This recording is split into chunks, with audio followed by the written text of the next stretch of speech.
O ministro da Eucaristia é o padre. O ministro da Crisma é o bispo. E você sabe quem é o ministro do sacramento do matrimônio? Eu vou dar um tempo para você responder. Se você não sabe, coloque aí nos comentários. Arrisca aí quem é. Salva esse vídeo e manda para todo mundo. Então, na Igreja Católica, o ministro do matrimônio não é quem você está pensando.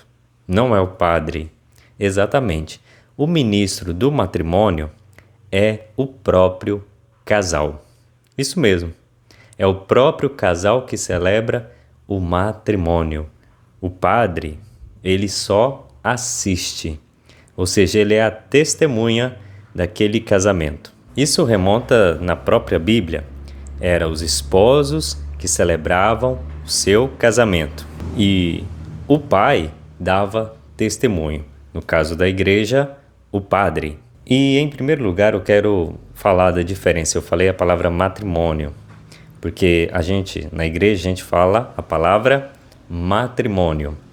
Por quê? Porque para nós, para a Igreja Católica, o casamento na igreja é o matrimônio, é um sacramento. Nós sabemos que na Igreja Católica tem 7 sacramentos, e dentre eles o sacramento do matrimônio. E o casamento, o que é o casamento? O casamento é o contrato, é a união das duas partes, através do cartório, do casamento civil. Mas aí muitas pessoas falam só o casamento civil. Não é verdade? Até algumas denominações, eles dizem que não tem casamento religioso. Ok, tudo bem, a igreja respeita. Mas para os católicos, a igreja vê o casamento além de um contrato, de algo que você assina, mas como um sacramento. É como o batismo. O batismo na igreja católica é só um. Por quê? Porque mesmo você mudando de igreja, mas o batismo, ele remodela a sua alma. É uma coisa que vai dentro da alma, entendeu? É um novo ser, que isso não apaga. Da mesma forma, o matrimônio na Igreja Católica unem o homem e a mulher ontologicamente, espiritualmente, de todas as formas. Então, por isso que mesmo que se separem um dia, sempre serão casados para a Igreja Católica. Porque é um grau maior, um sacramento é um sinal visível de Cristo, é Cristo presente, é Cristo que une. Então é algo mais elevado do que um contrato.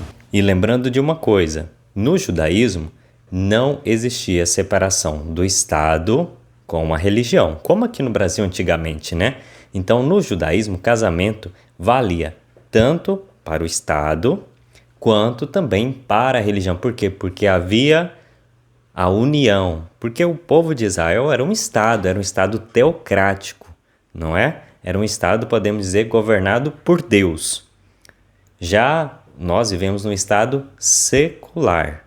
Então, existe o casamento na igreja e o casamento no cartório. E lembrando que existia, sim, a festa de casamento no judaísmo. E geralmente as festas duravam muito, duravam semanas, né? Jesus mesmo participou de uma festa de casamento e fazia parte até do rito, a aliança, que simboliza a aliança entre Deus e os homens, e Deus não fere a aliança, não é verdade? Quando Deus faz aliança é para sempre, ou seja, refletindo também essa aliança matrimonial, que é para sempre, entendeu?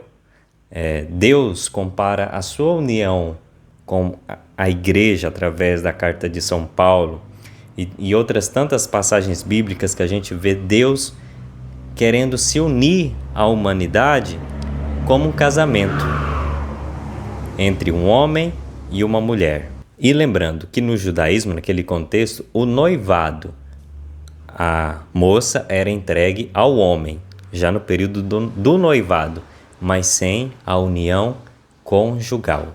Por isso que Maria era virgem.